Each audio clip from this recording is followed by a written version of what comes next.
नमस्कार दोस्तों, आज हम बात करेंगे निर्जला एकादशी व्रत के बारे में और जानेंगे इस व्रत की तिथि, पूजा विधि तथा महत्व और साथ ही शुभ मुहूर्त। और हम जानेंगे कि इस व्रत के दौरान कौन कौन सी सामग्री हमें उपयोग में लानी होती है। अब जैसे कि आप जानते हैं दोस्तों कि हर एक व्रत की अपनी अलग ही महिमा होती है, हर एक व्रत अपना अलग ही फल देकर जाता है। ऐसे ही हिंदू धर्म में एकादशी तिथि का बहुत अधिक महत्व होता है। एकादशी तिथि भगवान विष्णु को अति प्रिय होती है।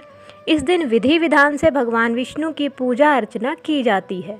हिंदू पंचांग के अनुसार हर माह में 2 बार एकादशी पड़ती है। साल में कुल 24 एकादशी पड़ती है। जेठ माह के शुक्ल पक्ष में पड़ने वाली एकादशी को निर्जला एकादशी के नाम से जाना जाता है। निर्जला एकादशी का महत्व सभी एकादशी में सबसे अधिक होता है। आइए जानते हैं कि क्या है इस व्रत का महत्व। निर्जला एकादशी के व्रत में पानी का सेवन भी नहीं किया जाता। इस दिन जल का त्याग करना होता है। जैसे कि व्रत के नाम से ही पता चलता है, निर्जला एकादशी यानी कि बिना जल के द्वारा किया गया व्रत। इस व्रत को रखने से साल भर की एकादशी व्रत का फल मिल जाता है। तो प्रिय दोस्तों, अगर आप बाकी महीनों की एकादशी का व्रत नहीं रख पा रहे हैं किसी भी कारणवश, तो जेठ माह की शुक्ल पक्ष में पड़ने वाली एकादशी का व्रत रख सकते हैं। ये अधिक फलदायी होगा। और अब बात कर लेते हैं इस साल में निर्जला एकादशी के शुभ मुहूर्त की, जिसका प्रारंभ 20 जून से शाम 4:21 पर होगा और इसकी समाप्ति का समय 21 जून को शाम 1:31 तक रहेगा। साथ ही मैं आपको बता दूं कि इस व्रत को तोड़ने का जो समय है वो 22 जून को शाम को 5:24 से लेकर 8:12 तक रहेगा। अब हम बात करते हैं प्रिय दोस्तों इस व्रत की पूजा करने की विधि। तो इस व्रत में आपको सुबह जल्दी उठकर स्नान आदि से निवृत्त हो जाना है। घर के मंदिर में दीपक प्रज्वलित करना है और साथ ही भगवान विष्णु का स्मरण कर संकल्प लेना है और कहना है कि हे त्रिलोकीनाथ, मेरी लाज आपके हाथ में है, अतः मुझे इस प्रण को पूरा करने की शक्ति प्रदान करें। ऐसे ही आपका संकल्प पूरा हो जाएगा। अब इसके बाद आपको भगवान विष्णु जी को गंगा जल से अभिषेक कराना है। भगवान विष्णु को पुष्प और तुलसी दल अर्पित करने हैं। भगवान की आरती करें, भोग लगाए। इस बात का ध्यान रखें कि विष्णु जी को सिर्फ सात्विक चीज़ों का भोग लगाया जाता है। विष्णु जी के भोग में तुलसी अवश्य शामिल करें। ऐसा माना जाता है कि विष्णु जी को तुलसी के बिना भोग करना अति प्रिय नहीं लगता है।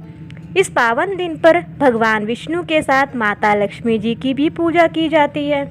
इस दिन भगवान का अधिक से अधिक ध्यान करें और गलत विचारों का त्याग करें। किसी की निंदा चुगली करने से आपको बचना है। व्यवहार में नम्रता और अति आवश्यक है। अतः आप भगवान को प्रसन्न करना चाहते हैं तो आपको अपने चरित्र का नम्र, दोषों से बचाव होना जरूरी है। महत्व की बात करें तो इस पावन दिन पर व्रत रखने से सभी तरह के पापों से मुक्ति मिल जाती है। साथ ही व्यक्ति की सभी मनोकामना पूर्ण होती है। धार्मिक मान्यताओं के अनुसार एकादशी का व्रत रखने से मृत्यु के बाद मोक्ष की प्राप्ति भी होती है। अब मैं आपसे बात कर लेती हूँ व्रत में उपयोग की जाने वाली सामग्री के बारे में। तो श्री विष्णु जी का चित्र अथवा मूर्ति हमें इस व्रत में लेनी होती है। साथ ही पुष्प आप जो आपको मिल सके उस वक्त आप उनको इकट्ठा कर लीजिए। नारियल, सुपारी, फल, लौंग, धूप, दीप, घी, पंचामृत, अक्षत, तुलसी दल, चंदन तथा मिष्ठान आदि का आपको एकत्रित कर इस व्रत में उपयोग करना है। साथ ही भगवान विष्णु के मंत्र ओम नमो भगवते वासुदेवाय नमः का जाप करते रहना है और हो सके तो पूरा दिन पूरी रात आप परमात्मा के ध्यान में लीन रहे। अगर संभव हो तो वस्त्र, छत्र, जूता या फल आदि का दान करें।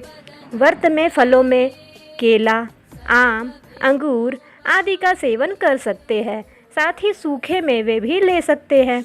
नमक आदि को ना खाए तो बेहतर होगा। और यदि नहीं रह सकते हैं तो एक समय फलाहार में आप सेंधा नमक भी ले सकते हैं। इस व्रत के दौरान प्याज, लहसुन, मांस, अंडा, मसूरी के दाल आदि निषेध माने जाते हैं।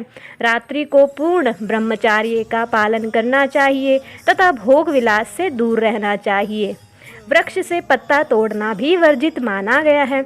गीता का पाठ करें और साथ ही अगर आपसे हो सके तो मंदिर जाकर पुरोहित से गीता पाठ का श्रवण भी करें। किसी प्रभु के सामने आप जब बैठते हैं तो आप एक प्रण लेते हैं और भगवान के सामने अपने पापों की मुक्ति का प्रार्थना करते हैं और बोलते हैं कि आज मैं चोर, पाखंडी और दुराचारी मनुष्यों से बात नहीं करूँगा और ना ही किसी का दिल दुखाऊंगा। इससे प्रभु हमसे बड़े प्रसन्न होते हैं और हमें हमारे रखे हुए व्रत का अच्छा फल देते हैं। तो दोस्तों, ये एकादशी, निर्जला एकादशी जिसको कहा जाता है, इस व्रत का बड़ा ही महत्व है। तो आप अगर हो सके तो कोशिश कीजिए कि अपने पापों की मुक्ति के लिए, अपने जीवन की शुद्धि के लिए परमात्मा का ध्यान धरकर निर्जला एकादशी का व्रत जरूर कीजिएगा।